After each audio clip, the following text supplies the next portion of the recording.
السلام عليكم ورحمة الله وبركاته. الحمد لله رب العالمين نحمده ونستعينه ونستغفره ومن شرور أنفسنا ومن سيئات أعمالنا تحية طيبة وبركة من عند الله. Thank you to brother Akhi Hishamuddin and to all the participants. All right, first and foremost, I would like to congratulate to the organizer for organizing this such a unique conference. When Professor Patrick Collins yesterday said that this is such a unique conference, a different conference, and to still extent strange conference as compared to the existing conference in the markets, it reminds me one hadith narrated by Abu Hurairah radhiyallahu anhu. Qala Rasulullah sallallahu alayhi wa sallam, bada Islam ghariban فَسَيَعُودُ كَمَا بَدَأَ غَرِيبًا فَتُوبَى لِلْغُرَبَاءِ. Yes, so this is a strange conference. It's a unique conference. So there's a Bada Islam. Islam begins as a stranger. It will return to being a stranger, and so blessed are the strangers. So may Allah bless all of us. Ladies and gentlemen, brothers and sisters, first, before I proceed, let me make several disclaimers. I'm not a mufti.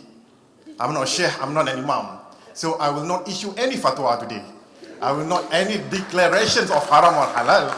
And secondly, I'm not an economist, I'm not a monetary expert. So I will not provide any solutions regarding it.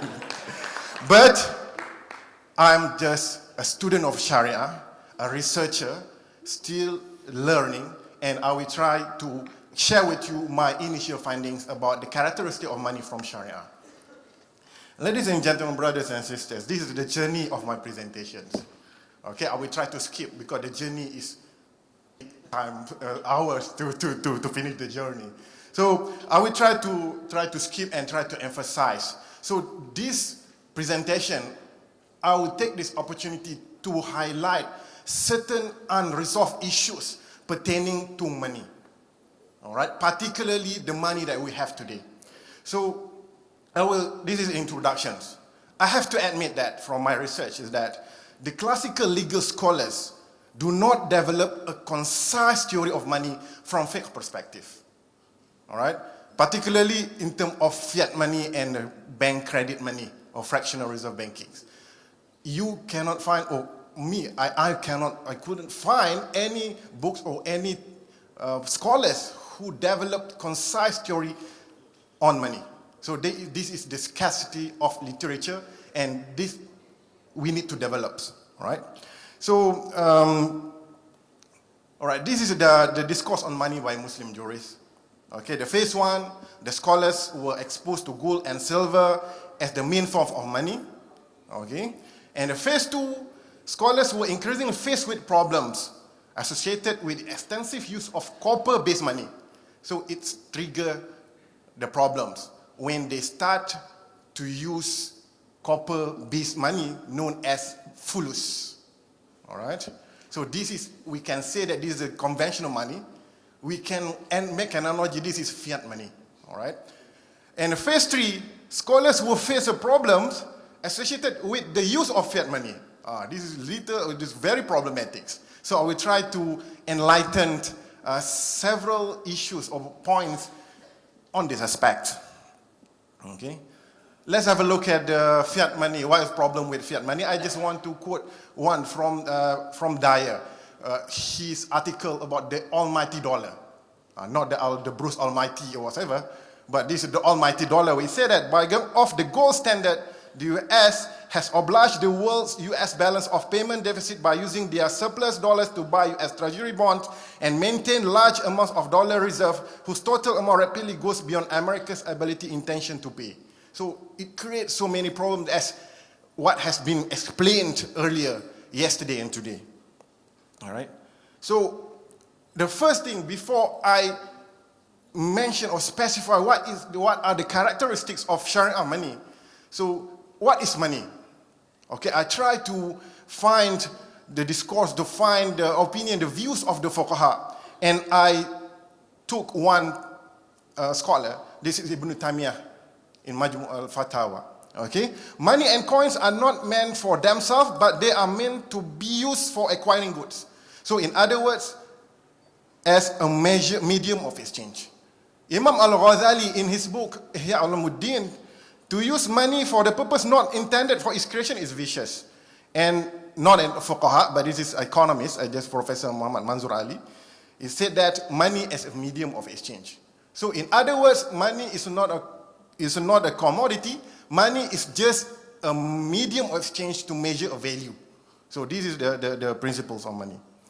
So characteristic of money, I believe that Professor Ahmad Kamil just already explained it, so I will skip. So these are the forms of money: natural money, precious metals, and artificial or fiat money. So Muslim jurisprudence on money, there are two school of thoughts. Okay, before I specify or mention about the characteristic of Sharia money, it will depend which school of thought. Okay, the first is gold and silver as the only money, and second view, accept fulus and fiat money as money. So have a look at the reasons. This is the summary. Okay, the Shafi'i scholars, the Hanbali scholars, the Hanafi scholars, the Maliki scholars, including contemporary scholars. If you can see that, this is all great scholars, not the medium scholars, medium wells. Okay, so this is great scholars. Based on what reasons? So this is the reasons, the illah for them. The first is based on sunnah taqririyah. All right. So if somebody put an effort to promote the usage, the utilization of gold and silver, is considered as a sunnah. Try to revive the sunnah. So it's great jihad. You see? And secondly, mu'amalah and ibadah maliyah. So calculation of zakat on money, diya or blood, money, theft punishment, and exchange transaction is based on gold and silver. Dinar and dirham in Al-Quran and Al-Hadith, based on the principle of justice. Hoarding of gold and silver, iktinas in Arabic, is also prohibited, and the stability of value. So I will try to link this. So these scholars, all right, the fuqaha, do not mention specifically the characteristics, but I tried to characterize, to extract from the rulings, okay, what are the characteristics of money from Fiqh perspective. This is also debatable, but this is what I tried to extract from the rulings or from the views of the fuqaha. The first is that precious metals, all right, and secondly, it must have intrinsic values, and third is Allah assigned the value upon it. So not everybody, not the central banks, not even the commercial banks. And four, functions as a medium of exchange, as a measure of value, and a unit of account. So there are four characteristics. So I will try to prove this, okay, to this one. Okay. So look at the function of money, number 4, all right. As a medium of exchange, you can refer to Surah At-Tawbah. As a store or measure of value, you refer to Surah Al-Imran. The unit of account, you refer to Surah Yusuf. So this indicates the functions, characteristics of money, all right? And look at it, gold and silver as money in Al-Quran, okay? Dinar and dirham, all right? So these verses demonstrate that Allah created gold and silver to be used, among other things, as money. This is affirmed by Ibn Khaldun, all right? This is affirmed by Ibn Khaldun. So we look at gold and silver in hadith, okay? I just quoted these two hadiths. So this hadith is very important. Particularly, hadith Abu Bakr bin Abi Maryam reported that the messenger of Allah says, a time is certainly coming over mankind in which there will be nothing left that will be used for benefit save a dinar, gold coin, and a dirham, silver. So this hadith indicates that gold and silver is the only money, all right? So these are just the characteristic of gold and silver as money, all right? And I move to the second the second school of thought, and then I will try to revisit the legal positions on fiat money, all right? So this is the money is extended to fulus and fiat money. So Hanbali scholars, Hanafi scholars, Maliki scholars, all of great scholars, okay? They say that money is extended to fulus and fiat money. But there is one issue. One issue. What is the issue? Is that is it total abandonment of gold and silver is permissible? That's it. Because this Ibn Taymiyyah or Ibn Qayyim whatever regarded as fulus whatever to complement the gold and silver. So the fatwa is subject to the problem. But now, total abandonment of gold and silver. So we need to issue a new fatwa on it. A serious call to issue a fatwa. So the second view, the characteristic of money, okay, money is not characterized by all the three characteristics that for the first school of thought, all right? But money is anything that has functions as a medium of exchange, a store, measure of value, and a unit of account. And this is what Imam Ahmad ibn Hanbal, there was no harm in adopting as currency anything that is generally accepted by the people. But from my point of view, all right, it's not a total abandonment of gold and silver, okay? Just to complement, okay, the precious metal as a money. So this is the reason, okay, the sunnah, the reason, all right. Okay, I just want to skip the discourse, sorry. How to go back?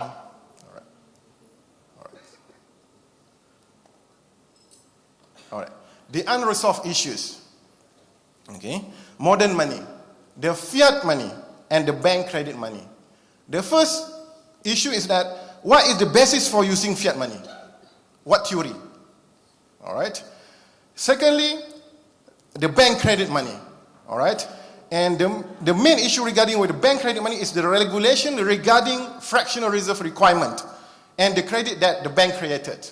So I will try to show it to you, the fatwa of Majma' Fiqh, the OIC Majma' Fiqh, and the Islamic Fiqh Academy of the Muslim World League fatwa or rulings on money.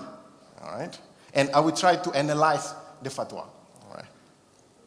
Okay, we don't need to know what is fiat money. All right. This is a discourse on fiat money by Muslim jurists. They try to develop the theory. Okay, they try to develop a fiqh theory on money. So the first one, usage of fulus and marshush. Fulus is copper money, marshush is mixed metal. Okay, mixed metal as an alternative money. All right. So the second phase, a currency is based on the gold standard. What Professor Ahmad Kamil said, that there's not much of problems. If you link, as long as you can redeem your money with gold. Okay, and phase 3, no currency is based on the gold standards. So I will try to summarize these 5 approaches. Okay, all right. So the fiat money in the theories of fiqh. The first approach is that consider fiat money as a dime. So when you consider it as a dime, it triggers several principles that the rules for exchange of debts apply. Money cannot be exchanged for money and no forward sales. Okay? And the exchange of money for gold or silver is not permitted unless you comply with certain principles. And second theory is that considered as a suftajah. Okay, suftajah. All right, regarded as a replacement for asman, silver, and gold as precious metal. But this is not related to what we have now, because the money that, fiat money that we have is not linked with any commodities. So this is money out of nothing. So can only be justified if it's completely backed by a precious metal.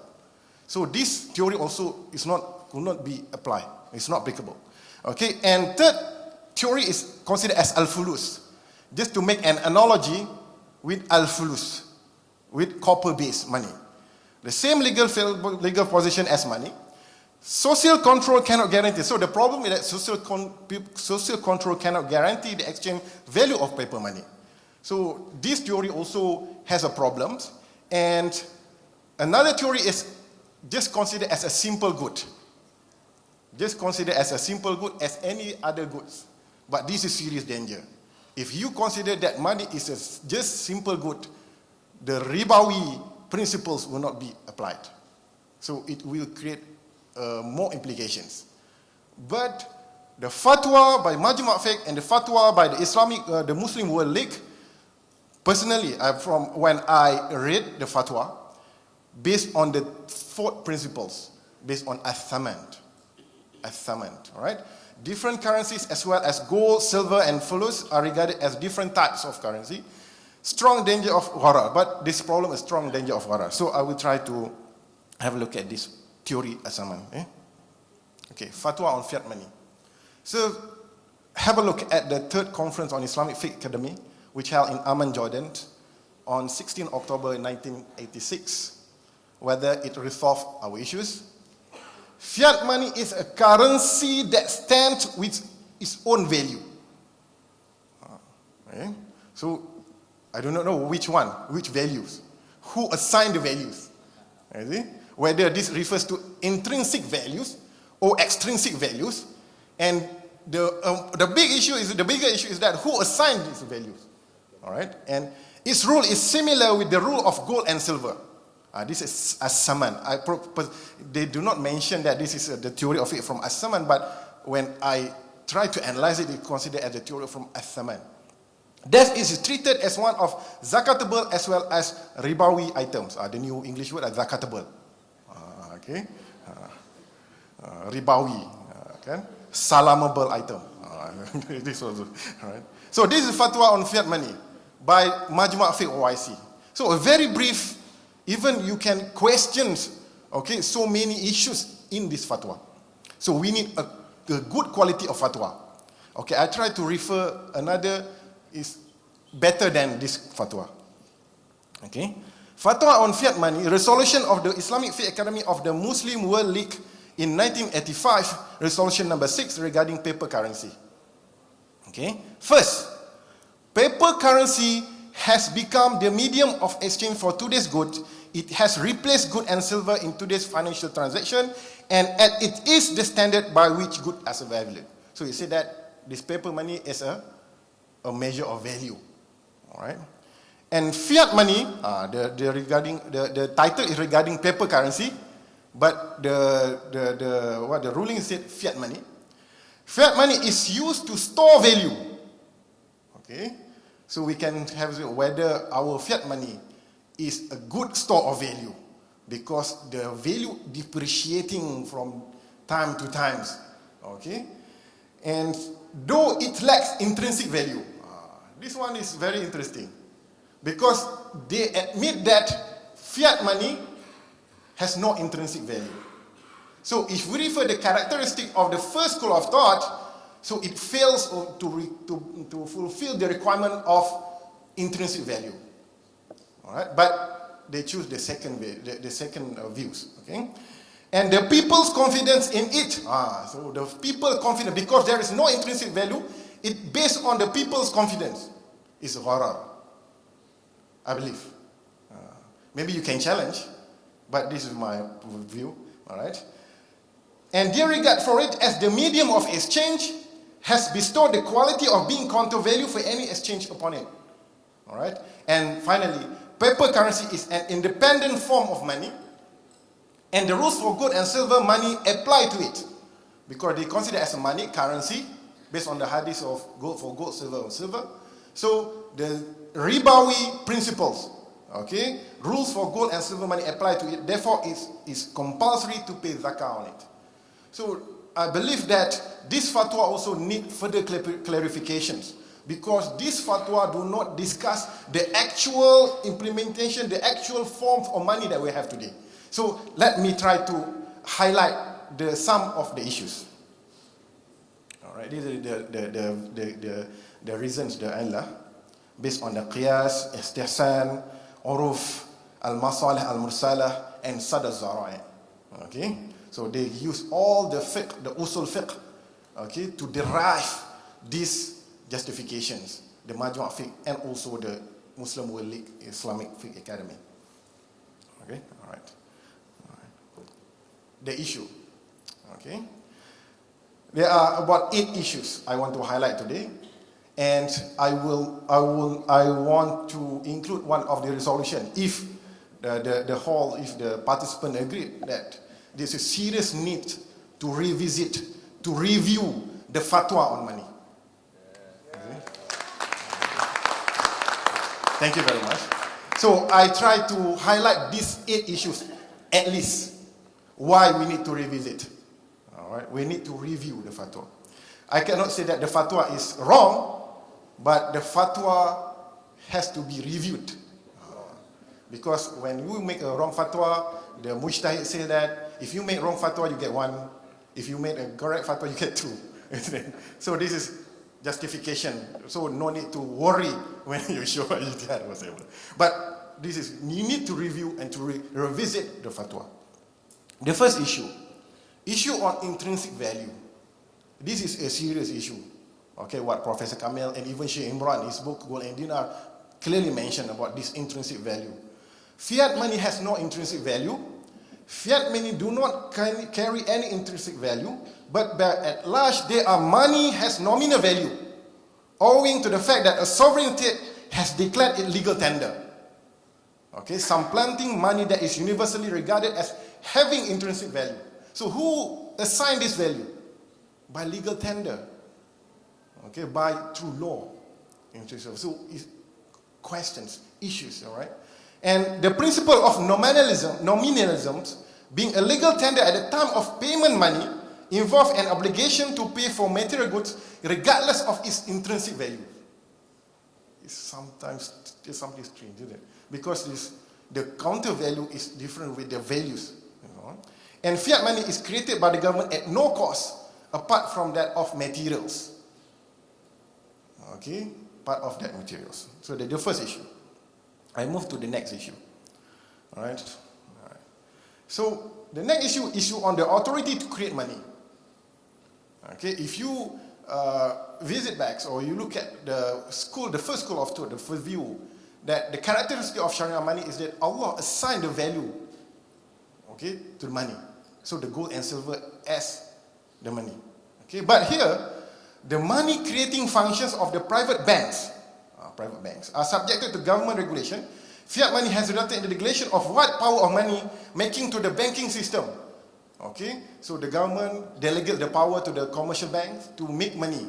So where the government get the authority to create money? So the source of power we cannot find. All right. And secondly, money creation will cause a gradual shift of power to the hands of those who control the financial systems. All right. And the bank's ability to produce credit money is not regulated, but rests on its economic prudence, policy choice, and this is worsened by the banking deregulations and so on.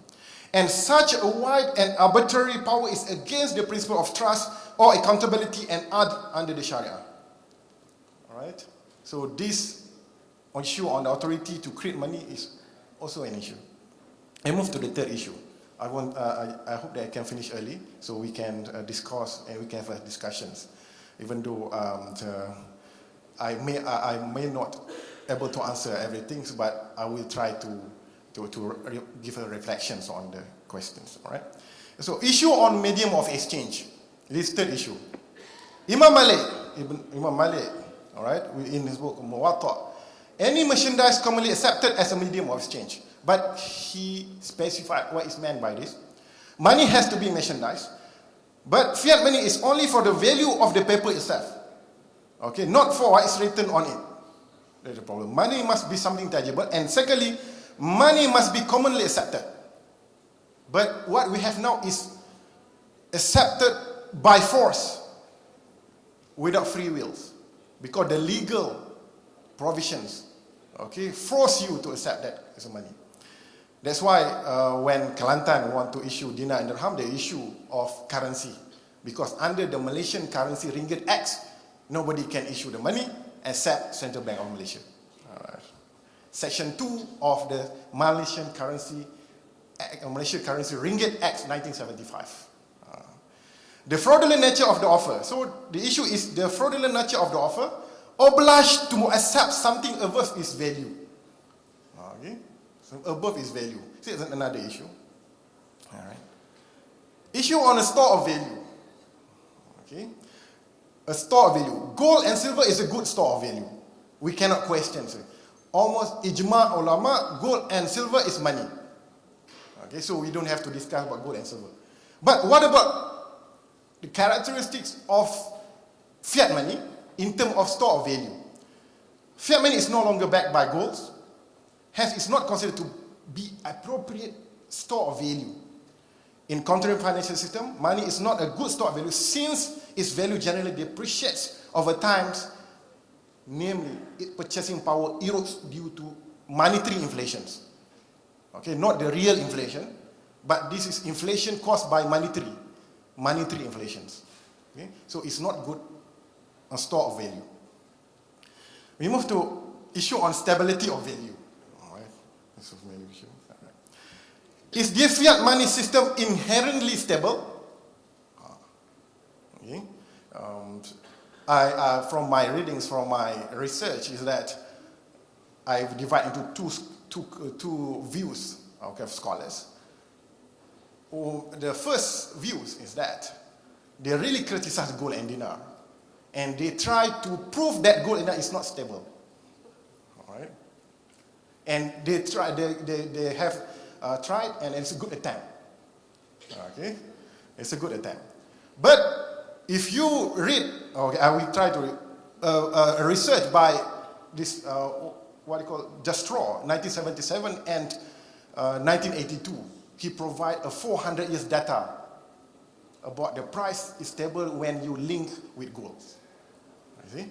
So Ibrahim, this is Mansour Ibrahim, Professor Mansour Ibrahim, affirms the instability, okay, not stable, expansion in money supply exert in upward pressure on price level and operates with interest as a destabilizing influence on stock prices. So one of the factors of instability. And the speculative and arbitrage, what Professor Kamil just now said, that are due to the existence of different currencies and cross-exchange between them. And these exchange rates constantly fluctuate either due to forces of demand and supply for the currencies or even manipulative attacks. So we know George Soros and his colleagues and so on. Really? And this is what Roy Jastrow, where the Golden Constants and his second book in 1982, Silver, the Restless Metal, figures for the price level based on the wholesale price index in Britain from 1500s to the present, and for the US from 1800s. Data provide a very consistent series of prices over 4 centuries when things are priced with gold, but not fiat money. So if you look at the graph, fiat money is just like this. Okay, they need recessions, this is a cycle, the cycles, yeah, the economy cycles. Some economists say that the capitalism need these cycles in order to survive. Without this cycle, capitalism cannot survive. So they need to create crisis, in other words. So crisis is necessary. All right? So another issue, I think they did the second last issue on seigniorage in a fiat money. Okay, what is seigniorage? Maybe most of you knows, but I just want to highlight what seigniorage means, is that the percentage share of the crown in the bullion people brought to the royal mint to get converted into coin. This is the basics, the original definition of seigniorage. So it is the value given to fiat money over and above its intrinsic value. Okay, so this issue of seigniorage has not been discussed, as to the best of my knowledge, in Majma' Fiqh, or even the Muslim World League, or even by the scholars. They are just silent on this issue. Okay, I'm not a scholar, so I won't be silent. I will try to be loud, try to highlight this seigniorage, whereby the benefit obtained by the first user of the fiat money, the bankers in the case of credit money, and the government in the case of currency notes and coins. So, seigniorage of the international fiat currency is in large part behind the current instability of the global monetary order, which has been said by Robert Muller, the Nobel laureate, in 1997, in his article about gold could come back. See? And contemporary Muslim jurists, including Majma' Fiqh, are silent on the issue of seigniorage and developing the theories of money from fiqh perspective, as to the best of my knowledge. All right? Perhaps I made mistakes. You can correct me. All right? So the issue is that is the creation of fiat money is a serious form of riba. Okay? And is the seigniorage is not compatible with seigniorage is compatible with maqasid Shariah? Even. The first is halal. The second is whether it's ethical or akhlaq as well. Yeah? So this is need to be thrown out to the scholars again. Okay, I hope that this issue will be reviewed by the scholars, and we need. I think this conference, the resolutions, may initiate this initiative, or either to submit it to at least to the Majlis Fatwa Kebangsaan at the local level, national level, or submit it to the SAC, the Shariah Advisory Council of Bank Negara, which is not paid by the Bank Negara, paid by the independent, yeah, because they are appointed by the Yang di-Pertuan Agong, not by the finance minister.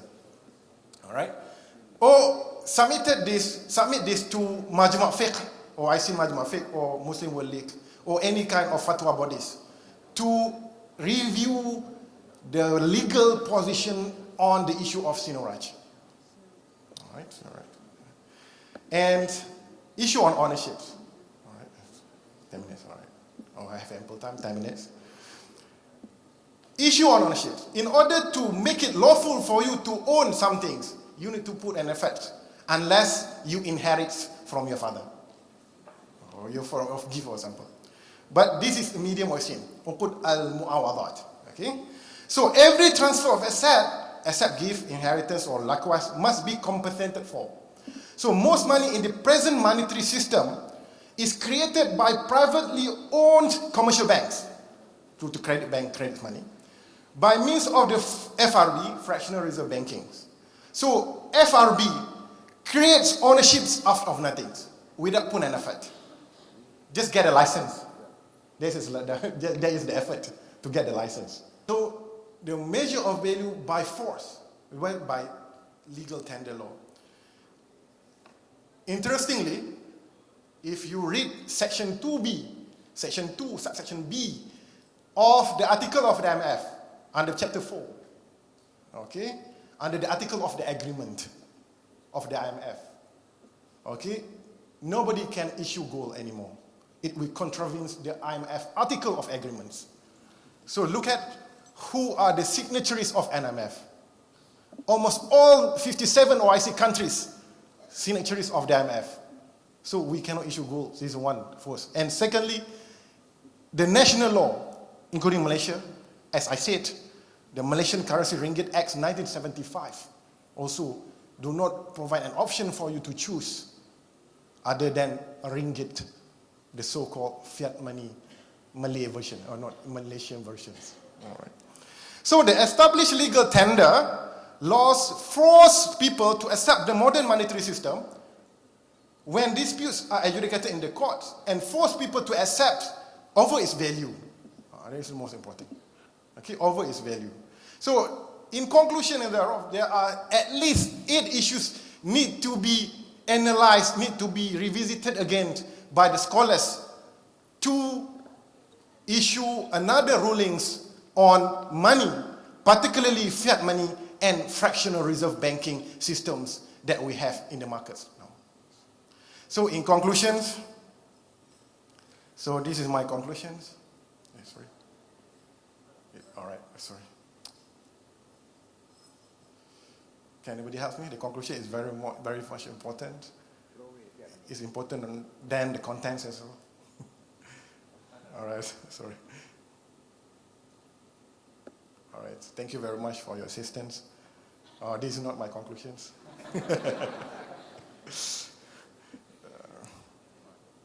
All right, there's a conclusion. There's a good hard copy. All right. The conclusion is that the first findings, my initial finding, is that the classical and even contemporary Muslim jurists, legal scholars, do not develop a concise theory of money yet. Okay, so we need to do further research on this. And the foundation for money have changed considerably from precious metal, gold standard, and finally fiat money without a real counter value. So this is the issue. And new aspects of using money call for new directions in Islamic legal thought and theories. So serious call for new directions. And and the existing theories of fiqh on fiat money seem to be insufficient and need further research. All right? We cannot blame the classical legal scholars because the money that they have during that times is not the money what we have.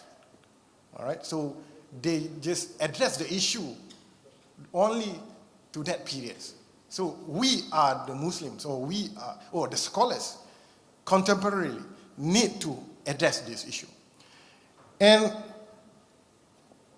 questions: is total abandonment of the use of gold and silver is permissible? If you refer back to the second school of thought, they are silent on this. Okay, even though they allow money extended to fiat or fulus, but they are silent whether we can totally abandon the usage of gold and silver. Okay, and the second question is the maqasid Shariah are attainable in a fiat money systems, whereby through strong evidence, fiat money is unstable and in fact lead to poverty, unemployment, and so on, the economic implication and so on. So it does not fulfill the pillars of maqasid al-Shariah, at least the protection of wealth. You see? The protection of wealth. If you cannot protect your wealth, it will lead to poverty, and poverty is close to shirk. Okay? And so it will lead to another issue on the protections of religions as well. Okay? The paramount consideration of maqasid al-Shariah. And finally, this is my hypothesis, this is my final conclusion, is that there is a serious call to revisit the fatwa on both the fiat money and the fractional reserve banking systems, and may Allah assist us in doing this research. May Allah wa billahi tawfiq wa hidayah. Assalamu alaikum wa rahmatullahi wa barakatuh.